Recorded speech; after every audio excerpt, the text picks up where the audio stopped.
I am a 50-year-old woman who, from a young age, embraced a belief in reciprocity. I trusted that my diligence and kindness would be met with the same from others. This principle guided my relationships, and I firmly believed that treating people with compassion would inspire them to do the same. Even after marriage, I held on to this belief, hoping that my care and thoughtfulness toward my husband would be mirrored by him.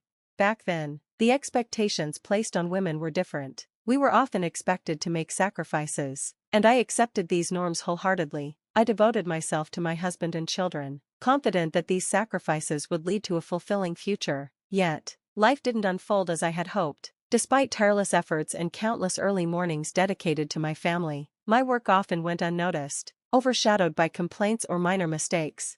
I wasn't forced into this lifestyle. I was just an ordinary person who married a coworker 5 years my senior, conforming to the societal norms of the time. After the birth of my daughter, I left my job to become a full-time housewife. I never regretted the decision, seeing it as a natural step for maintaining family harmony. My life wasn't glamorous like the stories in TV dramas, but it was stable and manageable, until my daughter reached 9th grade. That was when tragedy struck. My mother passed away suddenly from a heart attack. Amid my grief, I discovered my husband's affair. While I mourned, he found solace in someone else, growing distant and eventually demanding a divorce. In those days, divorce was heavily stigmatized. Despite his cold and irresponsible behavior, I hesitated to consider separation. Looking back, I realize how naive I was. Yet, with a daughter witnessing our crumbling marriage, I felt trapped. During a particularly heated argument about our impending separation, my father, recently widowed and deeply concerned, came to visit. Witnessing my distress, he encouraged me to leave with my daughter and offered us refuge. His support marked a turning point. With his help, I saw that clinging to a failing marriage was futile. Overwhelmed by his compassion and wisdom, I agreed to the divorce. In the settlement, my husband gave me $6,000 in cash. With my father's backing, I secured a modest 3-bedroom townhouse for my daughter and me. It became a fresh start, but I braced myself for the challenges ahead. As a divorced woman raising a teenager, I anticipated judgment and scrutiny. My daughter, like any adolescent, struggled with the upheaval and often voiced her frustrations. Yet, I knew I couldn't afford to dwell on the past. I had to provide for her, so I threw myself into finding stable work. Being an older, divorced woman with a dependent child posed challenges in the job market. Undeterred, I juggled multiple part-time jobs, worked night shifts, and took on freelance work whenever possible. As time passed, my daughter reached her senior year of high school. Despite our financial struggles, she excelled academically and found ways to thrive. Motivated to secure her future, I took a demanding job at a 24-hour restaurant. Enduring 11-hour shifts, I saved 2/3 of my earnings for her college tuition. Throughout, I faced judgment and gossip, particularly from married men who assumed I was vulnerable, but I persevered for my daughter's sake. The sacrifices were many, but I was determined to give her opportunities one never had. She became my anchor, giving me the strength to endure life's challenges. I clung to the hope that one day, we'd look back on these hardships with pride in our resilience. A year later, my daughter's outstanding academic performance earned her admission to Harvard University. That moment brought immense joy and validation, making all our struggles feel worthwhile. As she embarked on her college journey, I reflected on everything we had endured and felt a deep sense of fulfillment, knowing we had triumphed together. I felt a profound mix of pride and relief knowing that our shared sacrifices had led to such a promising new chapter in my daughter's life. Although I had managed to provide her with an education and a stable home, the emptiness left by her absence was palpable. We kept in touch regularly through phone calls, and during the initial months of her newfound independence, our relationship deepened. Her continued affection and connection were a comfort to me, and I treasured the growth in our bond despite the challenges we had faced. When my daughter graduated from college without financial burdens, a dream we had tirelessly worked toward, I felt an immense sense of accomplishment. I had hoped we might live together again, but to my surprise, she secured a job at a defense corporation and chose to live independently. To support her decision, I took out a bank loan and helped with the down payment for a condo near her workplace. As I aged and adopted a simpler lifestyle, my daughter blossomed into a stylish and confident career woman. Seeing her thrive brought me immeasurable joy, reinforcing the value of my sacrifices. In her success, I found great satisfaction, feeling the truth in the saying that people often forget their own needs in moments of joy. Despite the financial stability I had provided during her college years, Her upcoming wedding presented a new challenge. Some questioned why I continued to struggle financially when my daughter was capable of supporting herself. Yet, I was determined to contribute to her wedding expenses to prevent any potential disdain from her future in-laws. My belief that sacrifices for her happiness would bring joy to us both kept me resilient. As she entered the dating world, I noticed a growing distance between us. Initially, the change hurt, but I came to understand that her adult life and relationships rightfully took precedence. I waited patiently, hoping she would mature and reconnect with me, realizing that priorities naturally shift during this phase of life. On her 28th birthday, however, I experienced a poignant moment. I had looked forward to celebrating together, but she told me she had plans with someone named Scott and reassured me that there was no need for any special preparations. While her intent may have been to ease my burden, her casual dismissal of the day stung. Her birthday, a day so significant to me, seemed to be just another day to her.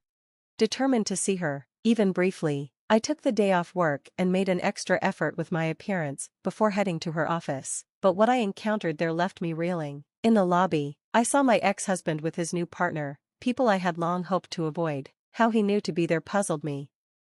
When I tried to call my daughter, she abruptly hung up, claiming she was in a meeting. Feeling bewildered, I turned around and, to my shock, saw her cheerfully calling out to her father and embracing him warmly. Her boyfriend seemed to know my ex-husband and his wife, which deepened my sense of betrayal. It felt as though everyone had conspired against me.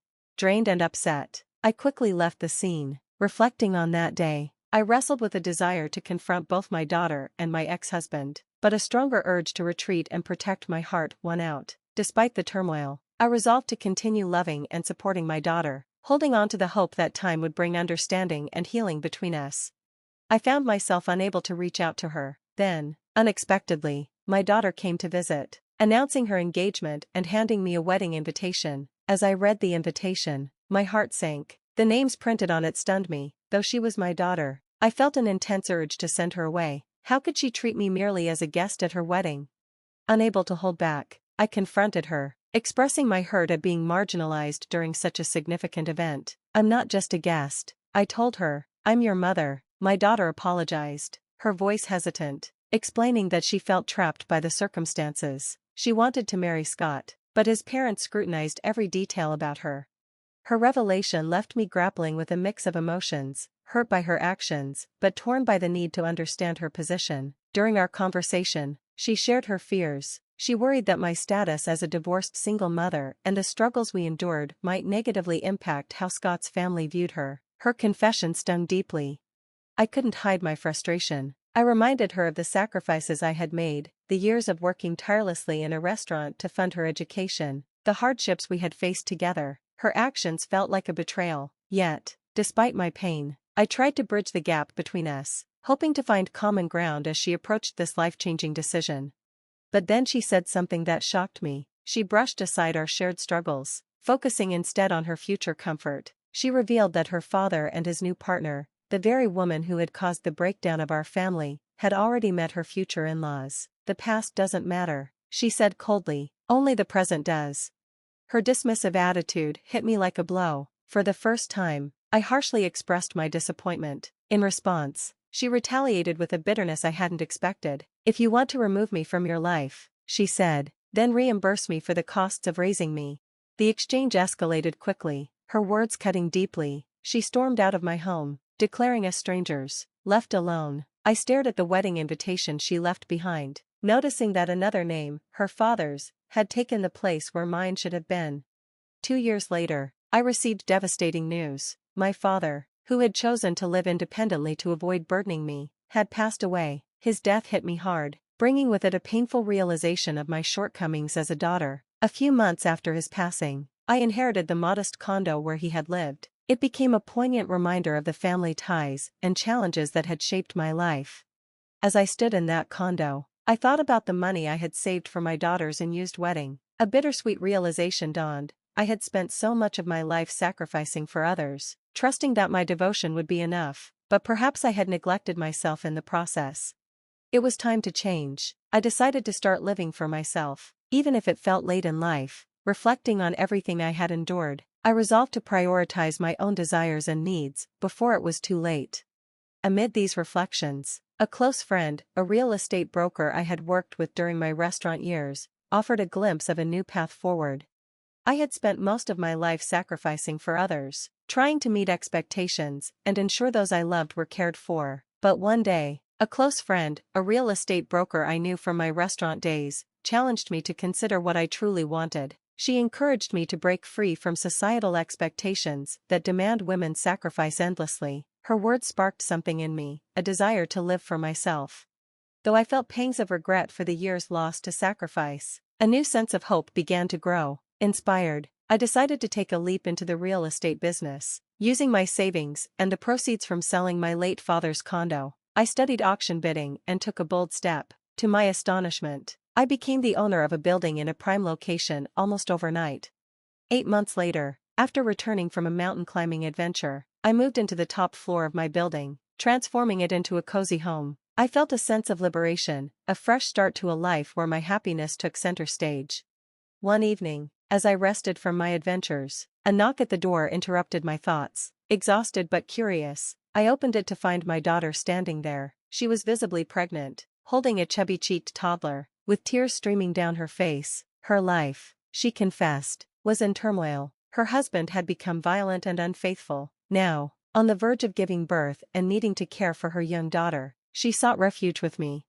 Her arrival stirred a tempest of emotions. The wounds from our past, her disregard for my sacrifices, and our bitter parting, were still fresh. She admitted that beyond seeking shelter, she needed financial help. She even hinted at a claim to the money I had once set aside for her wedding and my inheritance.